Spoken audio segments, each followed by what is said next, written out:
Bible में याकूब की कहानी एक महत्वपूर्ण स्थान रखती है, जो संघर्ष, विश्वास और परमेश्वर की आशीषों का उदाहरण प्रस्तुत करती है। याकूब अब्राहम के पोते और इसहाक तथा रिबका के पुत्र थे। उनका जन्म उनके जुड़वां भाई एसाव के साथ हुआ, जिसमें याकूब जन्म के समय एसाव की एड़ी पकड़कर आया, जिससे उसका नाम याकूब पड़ा, जिसका अर्थ है वह जो एड़ी पकड़ता है या धोखेबाज। याकूब और एसाव का संबंध। एसाव एक कुशल शिकारी था और अपने पिता इसहाक का प्रिय था, जबकि याकूब शांत स्वभाव के थे और अपनी मां रिबका के प्रिय थे। एक दिन भूख से व्याकुल एसाव ने याकूब से भोजन के बदले अपने पहिलौए होने का अधिकार बेच दिया। बाद में रिबका की सहायता से याकूब ने अपने पिता इसहाक को धोखे में रखकर एसाव के लिए निर्धारित आशीर्वाद प्राप्त कर लिया।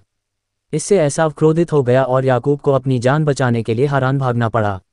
हारान में याकूब ने अपने मामा लाबान के यहाँ शरण ली।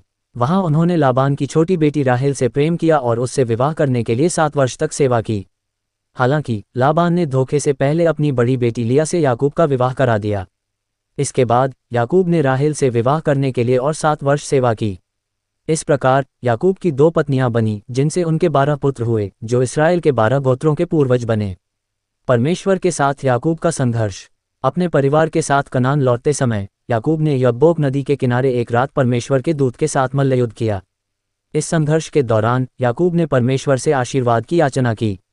परमेश्वर ने उसका नाम बदलकर इसराइल रखा, जिसका अर्थ है परमेश्वर के साथ संघर्ष करने वाला। ये घटना याकूब के जीवन में एक महत्वपूर्ण मोड़ थी, जहां उन्होंने परमेश्वर के साथ अपने संबंध को मजबूत किया। याकूब और एसाव का पुनर्मिलन। कई वर्षों बाद याकूब और एसाव का पुनर्मिलन हुआ। एसाव ने याकूब को क्षमा कर दिया और दोनों भाइयों के बीच की दुश्मनी समाप्त हो गई। ये पुनर्मिलन परिवार में मेल मिलाप और क्षमा का प्रतीक है।